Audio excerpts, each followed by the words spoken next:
Like, what is it like to date in the modern world as a female? Because I know only as a male's perspective. I have a little idea what it is for a female, but I'd like to hear your thoughts.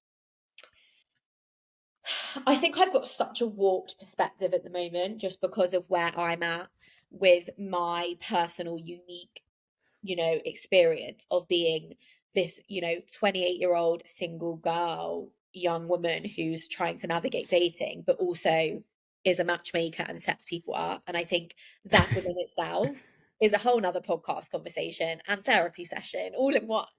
But in terms of I think, more interestingly, when I speak to my single girlfriends and subsequently clients as well, I think it's just really hard to navigate. What I'm definitely seeing at the moment from the apps as well is what people are looking for and that initial sort of like conversation of, a lot of guys, whether they say it or not, aren't really looking for anything serious. My view recently, anyway, really is you either get guys that are like, just want to let you know, like, I'm not looking for anything serious. So, like, if you are, maybe we should just sort of curtail this conversation.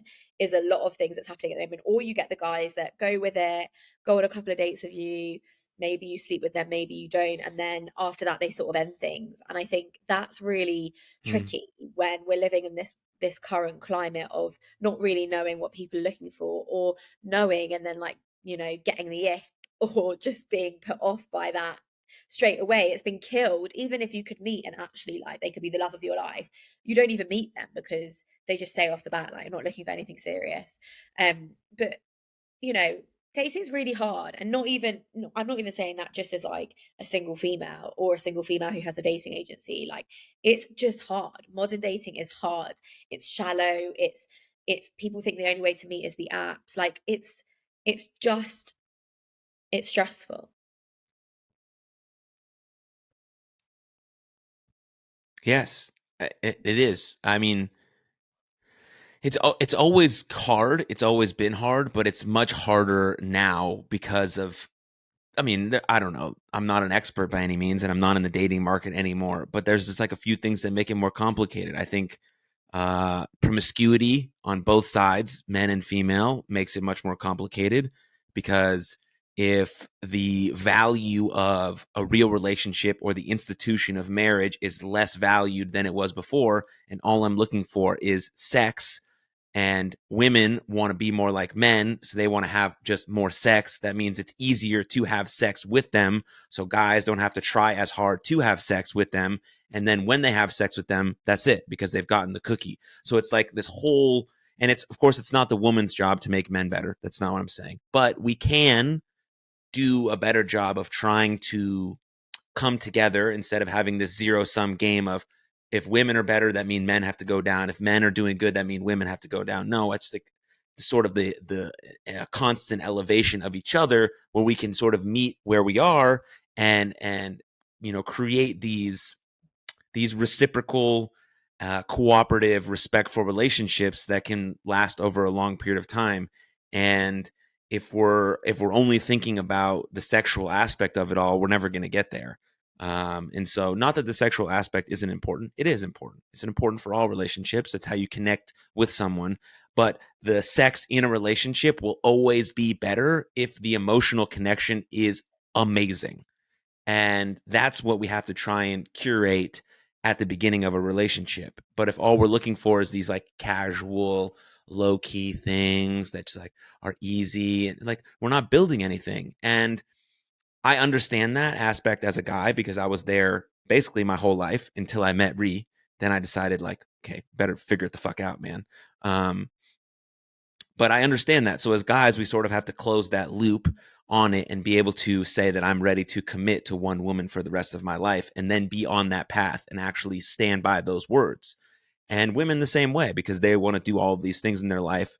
And maybe having a family or being in a relationship isn't at the top of the list, which is totally fine. But when it is, we have to be able to commit to that as well. And so dating apps just make it harder because there seems to be a lot more options when there's not, right? And there seems to be an endless amount of fish in the sea when there's not, right? And so I don't know. It's about bringing back the values that are actually important, like committing to a person, creating long lasting relationships, wanting to build a family if that's for you, and saying that you're going to give someone effort for the rest of your life. Like that's really quite cool. And there can be no better relationship than a marriage that lasts until someone dies, because you're getting to know the evolution of a person at different stages of their life. And I think that's really cool.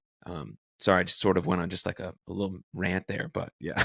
No, I loved it. And I love that it's so true what you say, that like the apps make it seem like there's an endless pool of people when there isn't. It appears that way, that it can go on and you can keep going and going, and it's like shopping for a date. And it's so true that like that isn't really what it is. It's a complete facade, and it's just so not true. So I really like how you phrase that. I also think, you know, ultimately, my view of it is exactly what you said, that in terms of how you met Rihanna, that it was obviously meant to be, and like you were meant to meet for whatever reason. And so whilst I, matchmake and will try and introduce people, like you can't fight fate, you can't fight God.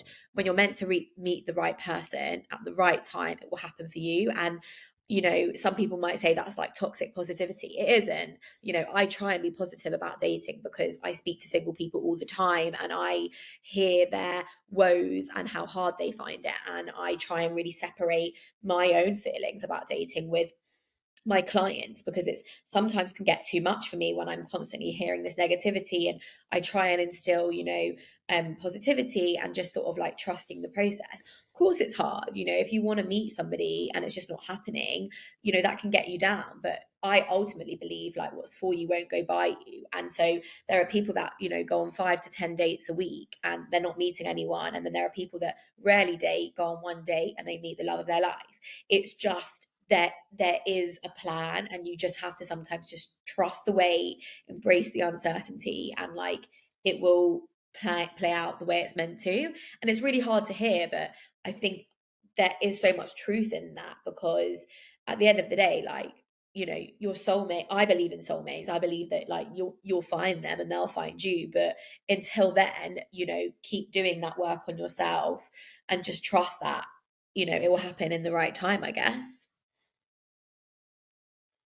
I mean, 100%, right? But I think the most important fact there is that those things that are coming to you, that are supposed to come to you, only will come to you if you're actually in the arena playing the game, right? If all you're doing is sitting at your house doing nothing, no exercise, not eating right, not working on yourself, not having a job, then the thing that should come to you is you're missing it because you're just not in the arena. But if you're in the arena, maybe casually dating, going on a couple dates every week or once a month or 5 dates a week, right? You're in the arena playing the game, thinking about the most important thing. Because I think what people sort of miss when it comes to dating is what they're looking for, which is very important. You should know what you're looking for, right? You should know what values you want in another person, what sort of partner you want, how many, maybe if you want to get married, if you want kids, like those important conversations, what faith you want to raise your children, like those are important questions. But also important things is like what do I bring to the table? Like what attributes and things and skills are of value that someone will actually want? Because if I can make myself the most attractive man in the world, then the woman I want will want me. There's Dr. Jordan Peterson. I don't know if you listen to him, but he talks about dating a little bit, and he says that if every woman in the world finds this man, whatever man, unattractive, then it's not the women's fault, it's the man's fault. So now what do? It's not that I get bitter and resentful about the women because they don't like me. It's not their fault. It's okay, what can I do right now to make myself more attractive to the women that I find attractive? And then go out and do that. And then you become the person that is attracted to the thing that you want. And now you actually bring some value to the relationship that you so want. And now if it doesn't work out and things, whatever, that's another story. But now you have something to offer other than I just am a person and here I am. Like what are the values? You say you want a caring, kind, compassionate, confident woman. Are you caring, kind, compassionate, financially stable? Do you have your head on straight? Do you have your values in order? Like what sort of things make you attractive to an exceptional woman? Or what things make you attractive to an exceptional man? and then go out and do those things.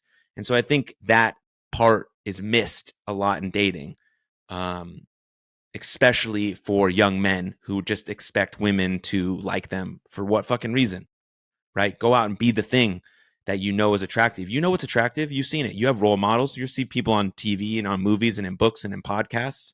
You have to work out. You have to be in shape. You have to, be competent and caring and confident and carry yourself with some sort of vigor and intensity and have some zest about you. Like, these things are qualities that you can attain. They're not like these magical, esoteric things that are unattainable, only that God can have them. No, you just work for them, and and then you present them in the best way possible.